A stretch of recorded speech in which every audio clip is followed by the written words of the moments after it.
नमस्कार.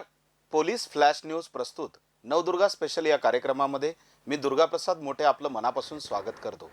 खरं तर आज आपल्याशी या नवदुर्गा कार्यक्रमामध्ये गप्पा मारण्यासाठी जिने लातूर नव्हे, महाराष्ट्र नव्हे तर देशातच नव्हे तर जगामध्ये आपलं नाव एका आगळा-वेगळा रेकॉर्ड बनवलेला आहे, जी Guinness book of world record जिने बनवलेला आहे, ती लातूरची आणि लातूरच्या मातीमध्ये वाढलेली सृष्टी जगताप हिच्याशी आपण मनमुराद गप्पा मारणार आहोत. सृष्टी, तुझं पोलीस फ्लॅश न्यूजमध्ये मनापासून हार्दिक स्वागत आहे. खरं तर लातूरकरांना ही अभिमानाची बाब आहे की आज तू Guinness book of world record बनवलेला आहे आणि लातूरचं नाव जगामध्ये नेऊन पोचवलेलं आहे. खरं तर लातूरकरांना आणि सगळ्यांनाच या ठिकाणी जाणून घ्यायचं आहे की हा रेकॉर्ड जो आहे तो तू तर म्हणजे आता बनवलेला आहे, परंतु हा रेकॉर्ड बनवण्या अगोदर सगळ्यांना हे जाणून घ्यायचं की तुझं बॅकग्राऊंड काय आहे, म्हणजे तू म्हणजे कुठल्या फॅमिली मधून आली किंवा तू म्हणजे काय शिक्षण घेते याविषयी सगळ्यांना जाणून घ्यायचंय. नमस्कार. खरं तर खूप छान वाटतंय. आधी तर मी म्हणेन की इतक्या छान मुलाखतीसाठी किंवा इतक्या छान गप्पा मारायला आपण सुरुवात करतोय. खरं तर हे रेकॉर्ड जे मी केलं तर ते गिनीज बुक ऑफ वर्ल्ड रेकॉर्ड्समध्ये स्वातंत्र्याच्या अमृत महोत्सवानिमित्त नॉनस्टॉप 127 तास डान्स करून आपल्या भारताची संस्कृती आणि गौरवगाथा जगभरात पोहोचवली. तर सगळ्यात आधी तुमच्या सगळ्यांचे आभार मानेन, कारण खूप छान सपोर्ट मला भेटला. खरं तर मी एका म्हणजे शैक्षणिक कुटुंबातून आहे आणि माझे आईवडील दोघेही शिक्षक आहेत आणि जवळपास डान्स करण्याची आवड मला 3 वर्षापासूनच आहे आणि 3 वर्षाचा पहिला शो होता जिथे मी जिंकले होते, ते म्हणजे किल्लारी फेस्टिवल. आणि सुरुवात अशी झाली की आईवडील दोघेही शिक्षक आहेत, तर शाळा म्हटलं की मग गॅदरिंग आल्या किंवा असेच सांस्कृतिक कार्यक्रम आले. तर आई आत्ता मला सांगते की म्हणजे तू खूप लाजरी-बुजरी होती ज्यावेळेस लहान होतीस तेव्हा. आणि मग त्यावेळेस खरं तर तिच्या डोक्यात विचार आला की म्हणजे मी माझ्या विद्यार्थ्यांना शिकवते, तर माझी मुलगी कुठेतरी तिला पण स्टेज खरंच भेटलं पाहिजे. मग शाळेच्या ह्याच्यामध्ये सुरुवात केली आणि म्हणजे आवड लागली मला डान्सची आणि त्याच्यानंतर मग आम्ही किल्लारीला राहायचो जवळपास 5-6 वर्षापूर्वी. तिकडे शाळा होती आई-बाबांची आणि कथकचा डान्स क्लास लावला मला लातूरला आणि आठवड्यातून 4 दिवस मग बाबा मला किल्लारी ते लातूर आणायचे कथकचा डान्स शिकण्यासाठी. आणि ते जवळपास 60 किलोमीटर दर आठवड्याला. मग तिथं ते सोबत बसायचे माझ्या, मी कथकचा डान्स क्लास करायचे आणि नंतर घरी जायचे. तर इतका छान हा प्रवास. आणि अभ्यासात पण तशीच मी, आणि आता सध्या मी शिकते 12वीत आहे मी, 12th स्टँडर्ड सायन्स. मग आता तू 12वीला आहे म्हणजे जवळपास तुझं वय एक 16 वर्ष हो. 17 वर्ष असेल. तर हो. या वयामध्ये तू इतका मोठा Guinness book of world record ही अचिव्हमेंट जी घेतलेली आहे, तर ती अचिव्हमेंट तुला म्हणजे असं काय वाटलं की बाबा मला की हाच रेकॉर्ड मला बनवायचा आहे, हे का म्हणजे कुठून सुचलं तुला? खरं तर म्हणजे लॉकडाऊनमध्ये सगळ्यांनाच आपल्याला माहिती आहे पूर्ण देश ठप्प होता आणि शाळा म्हणजे किती चालायचं असेल ऑनलाईन सकाळी 11-12 वाजेपर्यंत. त्याच्यानंतर अख्खा दिवस रिकामा जायचा, म्हणजे आपण अक्षरशः कंटाळलो टीव्ही बघून बघून, मोबाईल बघून बघून. आणि त्या वर्षी नेमकं होतं मी विशारदच्या अंतिम वर्षाला कथकच्या, म्हणजे डिग्री लास्ट इयर. आणि त्यावेळेस विचार केला की आपण असं काहीतरी करूयात, ही जी संधी आहे त्याचं सोनं करण्याचं जी म्हणजे म्हण आहे ती मी अनुभवली. आणि विचार केला की आपण असं नाही काहीतरी करू की आपल्या देशासाठी आपलं कलेच्या माध्यमातून काहीतरी योगदान असेल. मग त्यावेळेस मी सर्च केलं की काय करता येईल, मग काहीतरी वेगळं करायचं म्हटल्यावर रेकॉर्ड करायचं. त्यावेळेस सर्च केलं, त्यावेळेस गिनीज रेकॉर्ड आलं माझ्यासमोर. पण त्यावेळेस माझं वय होतं फक्त 13 वर्ष आणि गिनीज रेकॉर्डला वयाची अट आहे 16 वर्ष पूर्ण पाहिजेत. मग त्यावेळेस थांबले नाही, पण विचार केला की आता लॉकडाऊन संपल्या काहीतरी छान झालं पाहिजे. आणि मग एशिया बुक ऑफ रेकॉर्ड्समध्ये सर्च केलं आणि त्यावेळेस मी एक रेकॉर्ड केलं गिनीज रेकॉर्डच्या आधी एशिया बुक ऑफ रेकॉर्ड्समध्ये अच्छा, नॉनस्टॉप. म्हणजे एशिया बुक ऑफ रेकॉर्ड्स पण तू केलेला आहे. हो. म्हणजे तो किती तासाचा असेल किंवा किती दिवसाचा होता तो? तो 24 तासाचा होता आणि तो म्हणजे त्याचा पण मोटिव्ह असा होता की आपल्या ज्यावेळेस मी सर्च करत होते की डान्स रेकॉर्ड, तर छोटे मोठे असे काही होते बरेच 4 तास 5 तास, पण ते वेगळं त्याच्यात प्रत्येक राज्याच्या डान्स फॉर्मवरती. पण त्यावेळेस मला बघून खरंच खंत वाटली की लावणी जी आपल्या महाराष्ट्राची जी लोकसंस्कृती आहे, म्हणजे संस्कृतीच्या डोक्यावरचा पदर असं म्हणतात लावणी, तर त्याच्यामध्ये एकही रेकॉर्ड नव्हतं. आणि ऑफिशियल जे म्हणतो आपण, तर त्यावेळेस मी रवीन क्रायटेरिया आम्ही तयार केला की लॉंगेस्ट लावणी डान्स मॅरेथॉन. आणि त्यावेळेस पण बरेच प्रश्न विचारले की तू कथकमध्ये विशारद आहेस, मग तरी लावणी का करते. मग ते एक जे स्वप्न होतं की आपली मराठी माती, मराठी जे संगीत आहे ते कुठेतरी इंटरनॅशनल लेवलवरती पोहोचलं पाहिजे, आणि ते पण रेकॉर्ड सक्सेसफुली पूर्ण झालं. आणि त्याच्यानंतर आलं 10वीचं वर्ष. पण 10वीच्या वर्षात पण खूप छान अभ्यास केला CBSE बोर्डमध्ये आणि सेकंड टर्ममध्ये मला 99.2% मार्क अरे भेटले. वा. आणि त्याच्यानंतर म्हणजे हे तर डोक्यात होतंच की गिनीज रेकॉर्ड करायचंच आहे. मग जसा रिझल्ट लागला तसा मग आता सगळे आनंदात होते आणि पण मला आठवलं तर मला हे करायचंय. आणि मग आता वेळ आहे माझ्याकडे बराच.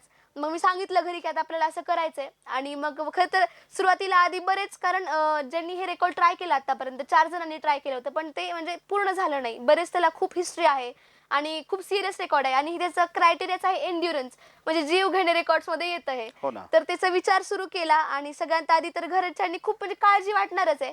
पण ते सगळ्यांना समजवून, आणि आजोबा सोबत होतेच माझे, म्हणजे बबन माने ते माझे गुरुच आहेत.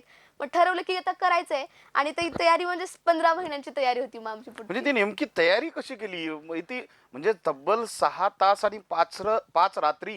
6 दिवस 5 सॉरी, रात्र. हा 6 दिवस आणि 5 रात्री हो, नॉन स्टॉप डान्स करणं, हो. म्हणजे ही अशक्य गोष्ट आहे, ती तू शक्य केलेली आहे. तर ही 15 महिन्याची तयारी नेमकी कशी होती? 15 महिन्यांची तयारी म्हणजे जवळपास असं वाटतं मला, की म्हणजे माझ्यासाठी तो असा काळ होता ना, की म्हणजे कर दिखाने का मौका जब भी किस्मत देती है, गिन के तैयारी के दिन तुझको मोहलत देती है, मांगती है लागत में तुझसे हर बूंद पसीना, पर मुनाफा बदले में ये जान ले बेहद देती क्या है. बात आहे. हे जे मी त्यावेळेस ऐकलं होतं, तर त्याचा खरंच अनुभव मी घेतला. म्हणजे माझा दिवस सुरू व्हायचा पहाटे 3ला आणि मी पहाटे 3ला उठायचे, मग मेडिटेशन करायचे आणि त्याच्यानंतर आजोबांच्या घरी जायचे. तिथं जवळपास मी 4ला माझ्या घरातून निघायचे सायकलवरती, आणि आजोबांचं घर आमच्या घरापासून जवळपास 10-12 किलोमीटर आहे. तर तिथं गेल्यावरती जे काही माझे फिजिकल जे काही मला गरजेचं आहे किंवा योग प्राणायाम जे गरजेचं आहे तिथे ते मला घ्यायचे ते, आणि ते ऑलरेडी योग गुरुच आहेत. आणि सगळ्यात महत्त्वाची अशी गोष्ट होती माझ्यासाठी, की 6 दिवस न झोपता डान्स करायचा आहे. मग ते जे महत्त्वाचं होतं, तर असंच सुरुवातीला एक 10-5 दिवसाच्या ज्यावेळेस आमची तयारीचे प्लॅनिंग करणं सुरू होतं, तर मी आजोबांना असंच म्हटलं, की "आजोबा, हे सगळं होऊ लो बप्पा." त्यांना मी बप्पा म्हणते. "पण झोपायचं कसं करायचं? आपण कुठलंच औषध नाहीये."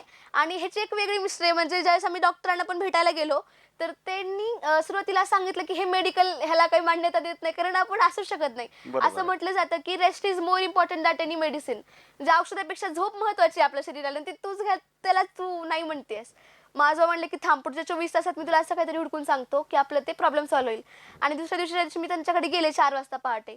तर त्यांनी मला योगनिद्रा शिकवायला सुरुवात केली. तर ती योग योगनिद्रा निद्रा म्हणजे काय? म्हणजे योगासनामधला अशी एक निद्रा, योग निद्रा आपण ज्याला म्हणतो, की फक्त 3 ते 4 मिनिटामध्ये 4 ते 5 तासांची झोप कव्हर होते. अरे बापरे. हो. म्हणजे ती तू शिकलेली आहे. हो.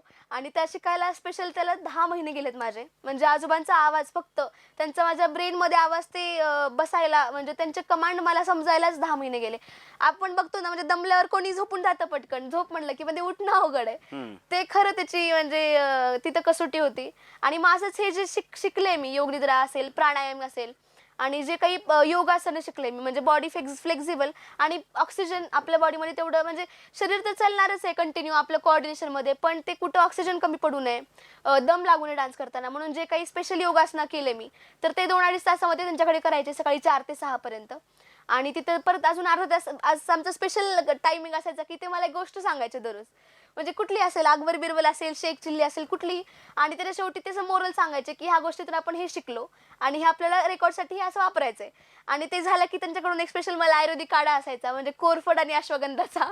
आणि त्यांनी मला पहिल्या दिवशी सांगितलं होतं, की तो काढा पिताना, की आपली आजकालची पिढी ना पावभाजी आणि वडापाववरची आहे. बरोबर तर आहे. तुला हे सगळं बंद करून तुला त्याग करायचा आहे, तुझा जे स्वाद आहे, तुला जे खाऊ वाटतं त्याचा, आणि मग नंतर तुझं हे सगळं हे होणार आहे. तर ते मग मी म्हणजे ते जीभ किंवा त्याचं काय म्हणतात ते आपण स्वाद आहे, मला हे खूप आवडतं, हे मी विसरून गेले. म्हणजे जिभेचे चोचले सगळे बंद केले. सगळे बंद झाले. आणि मग ते म्हणजे चव मला काही परत अशी वाटली नाही. मग ते काढा पिऊन यायची मी घरी, जवळपास 8 वाजायचे मला. आणि त्याच्यानंतर आपल्या लातूरमध्ये स्पार्टा जिम्नॅस्टिक वर्कआउट सेंटर आहे. तर तिथे मी जायचे, जवळपास 2-2.5 तास वर्कआउट करायचे. आणि मला आठवतंय, की म्हणजे पहिला दिवस मी एवढं सगळ्यांना सांगेन, की सातत्याने काय होतं. म्हणजे पहिल्या दिवशी मी गेले होते, सरांचं सगळं बोलणं वगैरे झालं, त्यांचा आपला क्रायटेरिया समजून झाला, आणि सरांनी मला सांगितलं, की जा ट्रॅकचा राऊंड मारून ये रनिंगचा. आणि मी गेले. आधी 10वी होते आदल्या वर्षी, त्याच्यामुळं काय मला एवढं फिजिकल हे नव्हतं. मग पहिला राऊंड पूर्ण करत ना मला अशी धाप लागली आणि मला वाटली मी कधी थांबते. पण तयारी अशी माझी झाली 15 महिन्यात, आणि असं ट्रान्सफॉर्मेशन झालं, की ते शेवटच्या दिवशी, म्हणजे ते तयारीचा शेवटचा दिवस होता. आता तयारी बंद. तर त्या दिवशी 25 राऊंड मी सलग मारू शकत होते. इतका माझा म्हणजे स्टॅमिना वाढला. शेवटी जे सर तुला थांब म्हणजे तू सरांनी हां, कधी थांबा, थांब म्हणतील थांबा. वाट बघत होती, तो 15 महिन्याचा कालावधी हो. गेला आणि 15 महिन्यानंतर सरनच म्हणले असतील आता बस झालं. की बस झालं बाबा. बरं, दुसरी गोष्ट म्हणजे हा जो तू रेकॉर्ड बनवलेला आहे, तो आता तू सांगितलं की अगोदरचा जो एशिया बुक ऑफ रेकॉर्ड जो आहे तो तू लावणीमध्ये केलेला आहे. तर मग हा तू कथ्थक विशारद असून मग हा जो Guinness book of world record जो बनवला तो नेमका कशामध्ये बनवलेला आहे? कथ्थकमध्ये केलेला आहे का? हो, हा जे म्हणजे आपल्या देशातले जे सांस्कृतिक ह्याच्यामध्ये जे मेन 8 मेजर डान्स फॉर्म आहेत त्याच्यातलं कथ्थक एक आहे. मग हेच कथ्थक मी शिकले आणि ते कथ्थकमध्येच मी रेकॉर्ड केलं. खरं तर कथ्थक बेस होता आपला आणि जे आपला मोटिव्ह होता की स्वातंत्र्याच्या अमृत महोत्सवानिमित्त आपल्याला हे करायचंय आणि देशभक्तीपर गाण्यांवर जास्त रेकॉर्ड होतं आणि ते म्हणजे तशाच क्रायटेरियाने मग ते तसे डान्स बसवले कथ्थकचे.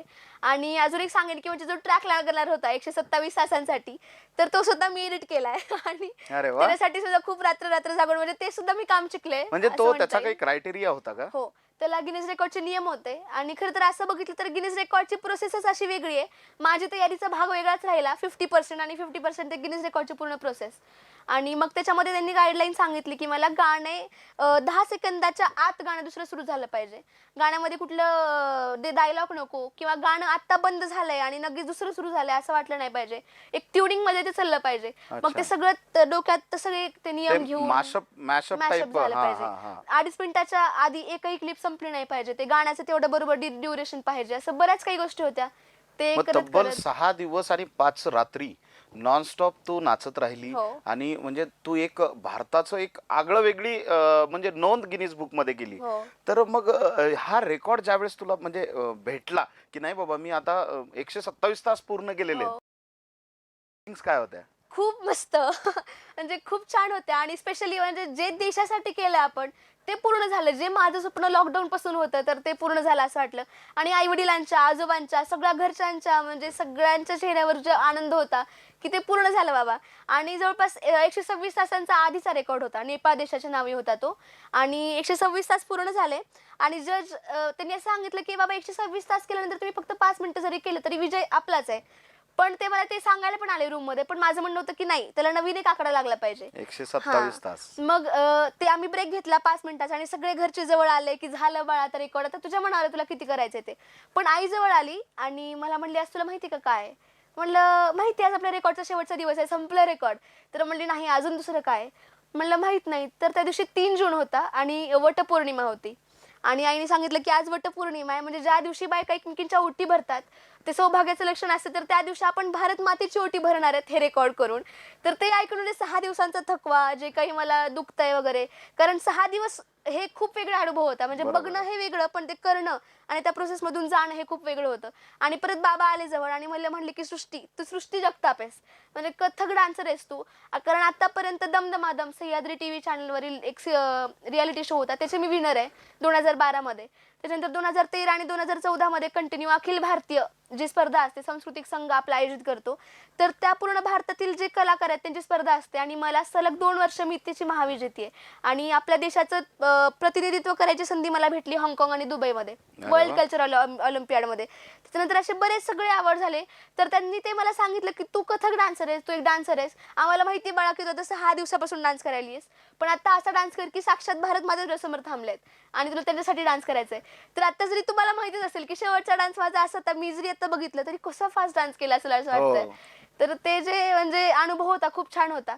आणि सगळ्यात आधी म्हणजे जे आभार मी आहे याच्यासाठी मानेन की प्रेम जे मला सगळं लातूरकरांचं भेटलं ना ते लातूर पॅटर्न वर्ल्ड रेकॉर्डचं लातूर पॅटर्न हे वेगळं म्हणजे set जे जे झालं. नवं ते लातूरकरांना हवं हवं. ही संकल्पना हो. तू कुठेतरी खरी ठरवलीस. हो. आणि दुसरी गोष्ट म्हणजे आता ह्या 6 दिवस आणि 5 रात्रीमध्ये मग तू 2 ते 4 मिनिटच रोज झोपायचीस? त्याचे गाईडलाईन्स कसे आहेत नियम की 1 तासानंतर तुम्हाला 5 मिनिटाचा ब्रेक भेटणार. ओके. मग ते तुम्ही 4 तास कंटिन्यू करून स्टोअर करा किंवा मग 5 तास कंटिन्यू करून स्टोअर करा किंवा लगेच घ्या. मग आम्ही तसं ते तयार केला. खरं तर हे म्हणजे हे खूप त्याचं नियोजन लावणं अवघड आहे. खरं तर आम्ही ह्याच्या घरी 7 वेळेस डेमो केले तयारीमध्ये. म्हणजे 7 वेळेस 6 दिवस? हा नाही 1 दिवस 2 दिवस 3 दिवस असं वाढत वाढत गेलं आणि 6 दिवसाचे 2 वेळेस केले. त्यात पण एक वेगळा अनुभव आहे हे मी नक्की सांगेन की म्हणजे सातत्य तर मी सांगितलं आणि त्याग हे पण सांगितलं. पण एखादी गोष्ट सहनशीलता म्हणजे आमचा पहिला डेमो झाला. आम्ही सगळ्या डॉक्टरांना आधी भेटून आलो. आपले जे 40 ते 42 लोकांची टीम होती या रेकॉर्डसाठी.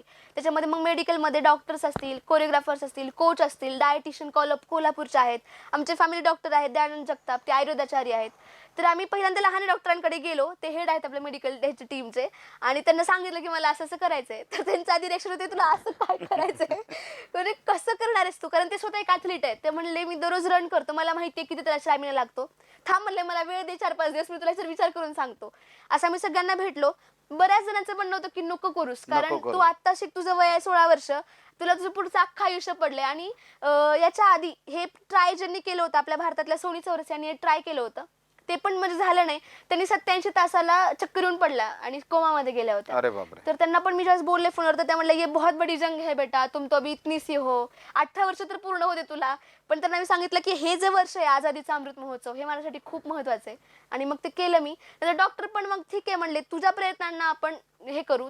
आणि मग पहिला डेमो झाला आमचा, त्यावेळेस मग त्याच्या वेळेस माझी टाचदुखी सुरू झाली.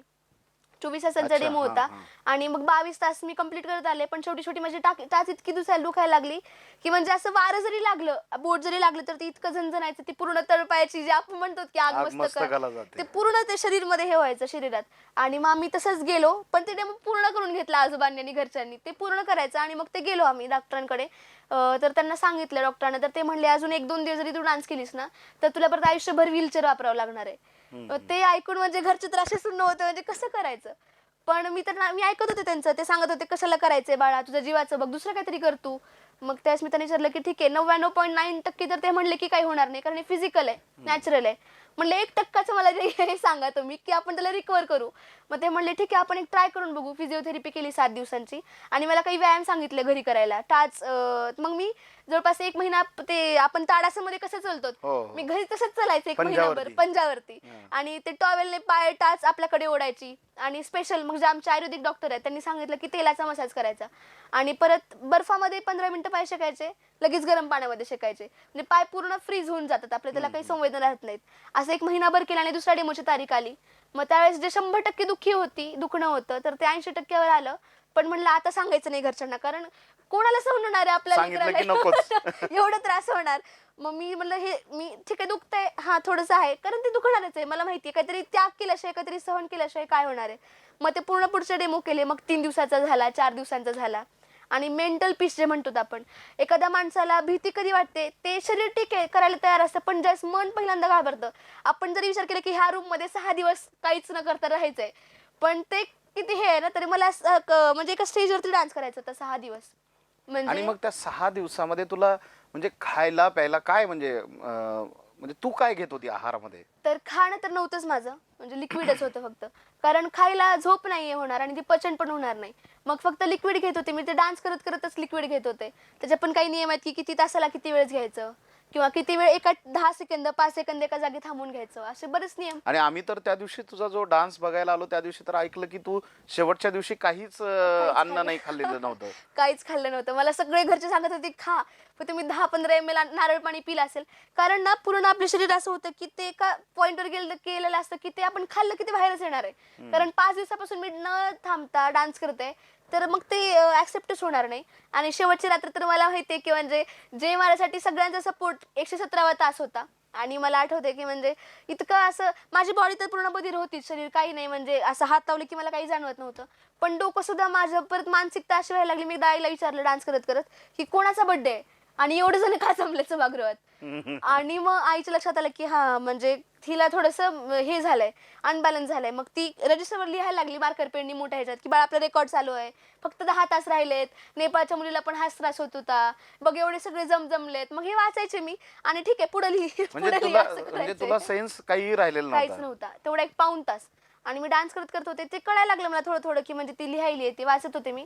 आणि मागं असं एक टर्न घेतला तर मागं बघितलं बॅनर आहे आपलं आझादीचा अमृत महोत्सवानिमित्त, असं तिरंगा पकडला हातात आणि गिनीज रेकॉर्ड. परत मला झालं की हा हा याच्यासाठी करतोय. परत परत पण त्या पाऊण तासात ज्या टाळ्या वाजल्यात माझ्यासाठी, म्हणजे आता ज्यावेळेस मी भेटते सगळ्यांना की ते म्हणतात की असं म्हणजे आम्ही तुझ्यासाठी इतका डान्स केला की आमच्या आयुष्यात कधी केला नसेल. आणि ते प्रोत्साहन म्हणजे मी रडले की प्रत्येकाच्या डोळ्यात पाणी होतं, मी हसले की परत टाळ्या वाजायच्या. ज्यावेळेस हे वर्ल्ड रेकॉर्ड तयार झाला त्यावेळेस आज म्हणजे तू एक Guinness book of world record मध्ये तुझं नोंद झालेली आहे. हो. तर म्हणजे तुझं जे फ्रेंड सर्कल आहे, मित्रमैत्रिणी, हां.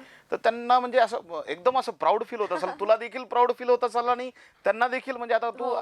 ज्यावेळेस हा रेकॉर्ड बनवला त्यावेळेस कॉलेजमध्ये गेल्यानंतर किंवा इतर कुठं मार्केटमध्ये गेल्यानंतर तुझ्यासोबत सेल्फी काढायला हो. लोक म्हणजे उत्सुकतेले म्हणजे हो, हो. असं कधी एक्सपिरियन्स आलेला आहे का तुला? आलेलं आहे. आणि म्हणजे प्राऊड तर फील होतच. आणि फ्रेंड सर्कल खूप छान आहे माझं.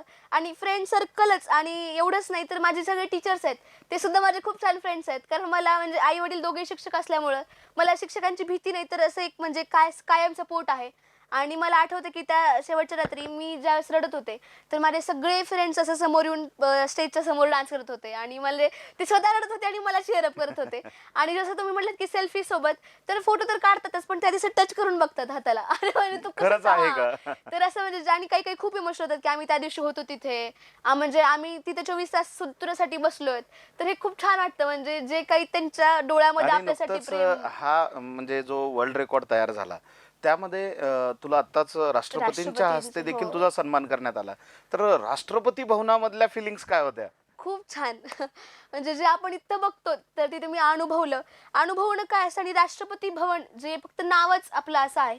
खरं तर त्याने ते वेळ असा होता, की G20 समिट चालू होती आणि सगळं ते सगळ्या देशाचे जे राष्ट्रपती, पंतप्रधान सगळे आले होते आणि ते ते ते जे वातावरण होतं ना, ते खूप छान होतं आणि जसं मी एंट्री केली राष्ट्रपती भवनामध्ये, तर ते याच्यासाठी केलं होतं आठवतं असं झालं मला आणि जवळपास तिथं गेलोत आम्ही. राष्ट्रपतींसोबत आम्ही 40 मिनिटं होतो. आणि अच्छा. त्याच्या आधी आम्ही जवळपास 1-1.5 तास बाहेर होतो आणि ते जे त्यांचा पाहुणचार आहे, इतकं छान, इतकं प्रेमाने ते म्हणजे बोलत होते बाहेरचे सगळे आणि तिथले जेवढं माझं निरीक्षण तेवढं मी बघितलं, की जो तिथला स्टाफ आहे, तोही काही असा तसा कोणीच नाही. म्हणजे सगळे हाय क्वालिफाईड आहे. क्वालिटीचे, असे हाय क्वालिफाईड, प्रत्येकाकडे डिग्री, मेडल असे असलेले आणि तिथं आम्ही गेलो, तिथं बसलोत गेस्ट रूममध्ये. तर आम्ही जे त्यांना प्रेझेंट नेलं होतं, गिनीज रेकॉर्डची ट्रॉफी, तर सगळे चेक झाली. कुठले डिजिटल गॅजेट्स अलाउड नव्हते. पण त्यांनी मग जे काही नाश्ता आहे ते दिला. मग ते तुम्ही खा, तुम्हाला काय आवडतं मग ते. इतकं छान म्हणजे बाहेरला आल्यावर आपण कसं ऐकतो ना, की एवढे छान लाडतात. तर त्यांनी हे सांगितलं बरं का आम्हाला, की म्हणजे तुम्ही असं काही फील करून घेऊ नका, आपण कुठेतरी वेगळ्या जागी आहोत. आपण आपल्या देशाच्या जागी आहोत. ते एक खूप छान भावना होती माझी. आणि परत ते तिथले कमांडो आले आणि त्यांनी आम्हाला प्रोटोकॉल सगळा समजून सांगितला. तर तो प्रोटोकॉल फॉलो करत असताना असं अंगावर शहारे येत होते. म्हणजे खरं ते पद आणि राष्ट्रपती भवन जे देशाची राजधानी म्हणतो आपण, तर ते खरंच देशाची राजधानी जे अनुभवता आली ते खूपच आणि मस्त. राष्ट्रपतींना भेटल्यानंतर काय त्यांच्या ते तर त्यांच्या म्हणजे प्रतिक्रिया काय होत्या? ते क्षण माझ्यासाठी म्हणजे जे गिनीज रेकॉर्डची ट्रॉफी हातात असतानाचे होते, तसेच त्यांच्या भेटतानाचे होते. त्यांच्याशी त्यांना भेटायला ज्यावेळेस निघालो त्या कॉरिडॉरमधून, तर आमच्यासमोर जवळपास एक 10-5 जण होते त्यांच्या स्टाफमधले आणि ते आम्हाला असं हे करत होते. तर आम्ही गेलोत आणि दरवाजा उघडला आणि ते तिथं ऑलरेडी होत्या. गेलोत आम्ही. आधी प्रोटोकॉलप्रमाणे फोटो वगैरे काढले, तिथं बसलोत आणि त्यांनी सुरुवात केली. म्हणजे मला माझं काही सांगायची गरज पडली नाही. तर त्या म्हणाल्या, की "मुझे कल्चरल प्रोग्राम देखना अच्छा लगता है. तो एक दिन मैं डांस का शो दिख रही थी और India's best dancer Sony TV पे मैंने तुम्हें देखा है" म्हणल्या. और तभी मुझे लगा कि तुमने कैसे किया होगा. अच्छा, तू गेस्ट म्हणून गेली होती. हो. हां. तर म्हणजे हे पण माझं एक स्वप्न होतं, की सोनी टीव्हीवर जो इंडियाज बेस्ट डान्सर शो आहे किंवा असा कुठला मोठा शो. तर मी आईला एकदा म्हटलं होतं लॉकडाऊनमध्ये, की ह्या शोमध्ये ना आई मला गेस्ट म्हणूनच जायचंय. तर ते पण पूर्ण झालं आणि ते त्यांनी बघितलं होतं. अच्छा. तर ते सांगितलं, की "अभी तुम मुझे बताओ तुमने कैसे किया?" तर जवळपास 40 मिनिटं होतो आम्ही सोबत. म्हणजे मला आधी वाटलं होतं ठीक आहे 10-15 मिनिटं खूप झाले. पण शेवटी तर असं वाटलं, की राष्ट्रपती समोर आहेत असं वाटलंच नाही मला. म्हणजे आपण घरच्यांच्या मोठ्यांशी असं गप्पा मारतो, की असं इतकं प्रेमाने, छान आणि त्यांचं एक मी निरीक्षण केलं म्हणजे इतकं छान, की ते माझं जे मी बोलत होते, तर ते सगळं खूप छान ऐकून घेत होत्या आणि नंतर त्यांची प्रतिक्रिया. तर खूप छान त्यांनी त्यांचे अनुभव सांगितले पर्सनल काही. आता तुझं आता हे जो Guinness book of world record जो झालेला आहे, तो यामुळं तुझा हा सन्मान तर सगळीकडेच होत आहे.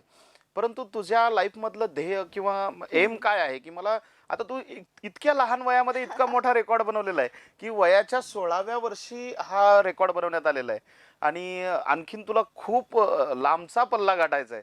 तर तुझं एम काय आहे? भविष्यामध्ये तुला काय व्हायचंय? मला आता माझं एम एवढंच आहे, की फक्त मला IAS ऑफिसर व्हायचंय आणि ओके. हो, खरं तर जसं लॉकडाऊनमध्ये हे स्वप्न बघितलं, तसं लॉकडाऊनच्या आधीपासून सुद्धा ते स्वप्न बघितलेलं आहे आणि ते नक्कीच पूर्ण होणार आहे मला माहिती आहे. आणि ज्यावेळेस आम्ही राष्ट्रपतींना पण ते सांगत होते मी, की मला असं-असं करायचंय, तर त्यांचं पण हेच होतं, की "अरे तुम भारत कन्या हो." आणि ते ऐकल्यानंतर म्हणजे माझ्या डोळ्यात असं पाणी आलं, की म्हणजे तू भारताची मुलगी आहेस, आता भारत कन्या आहेस आणि IAS तर तुझ्यासाठी एक पहिली पायरी आहे. हो ना. तुझ्या म्हणजे देशसेवेसाठी असे काही तुमच्यासारखे आम्हाला मुलं पाहिजेत, जे आपल्या देशाची शान आहेत. तर तू ते नक्कीच करू शकतील आणि ते ऐकल्यावर सुद्धा असं माझ्या आत्मविश्वासात माझ्या भर पडली, की म्हणजे त्यांचा आशीर्वाद आणि त्यांच्या माझ्या प्रतीच्या भावना तू करणारच आहेस नक्की. तर मला माहिती आहे सगळ्यांचे आशीर्वाद माझ्यासोबत आता आहेत. इतकं 6 दिवस आणि 5 रात्रीचं आव्हान तू इझी गोईंग मध्ये क्रॉस हो. केलं आणि नेपाळ देशाचा रेकॉर्ड तोडला तर हे हो. तर आव्हान तुझ्यासाठी खूप क्षुल्लक राहणार आहे. हो. आणि नक्कीच तू देखील नक्कीच IAS ऑफिसर बनशील आणि तुझ्या भावी वाटचालीसाठी तुला खूप खूप शुभेच्छा. थँक आणि यू. पोलीस फ्लॅश न्यूजच्या या सुंदर अशा कार्यक्रमामध्ये तू उपस्थित झालीस, आमच्याशी मस्त गप्पा मारल्यास, त्याबद्दल तुझं मनापासून या ठिकाणी आभार व्यक्त करतो. थँक्यू, धन्यवाद. तर ही होती लातूरची आन बान आणि शान असणारी Guinness book of world record बनवणारी सृष्टी जगताप. हिच्याशी आपण या नवदुर्गा स्पेशल या कार्यक्रमामधून मनसोक्त गप्पा मारल्या आणि या नवदुर्गा स्पेशल कार्यक्रमाच्या माध्यमामधून आणखीन बऱ्याच अशा आपापल्या क्षेत्रामध्ये उल्लेखनीय कामगिरी करणाऱ्या महिलांचा सन्मान आपण या ठिकाणी मुलाखतीच्या माध्यमामधून आणि आपल्या सर्वांना त्यांचं आगळं वेगळं कार्य या ठिकाणी आपल्या या नवदुर्गा स्पेशल या कार्यक्रमाच्या माध्यमामधून दाखवणारच आहोत. पाहत राहा, वाचत राहा पोलीस फ्लॅश न्यूज. धन्यवाद.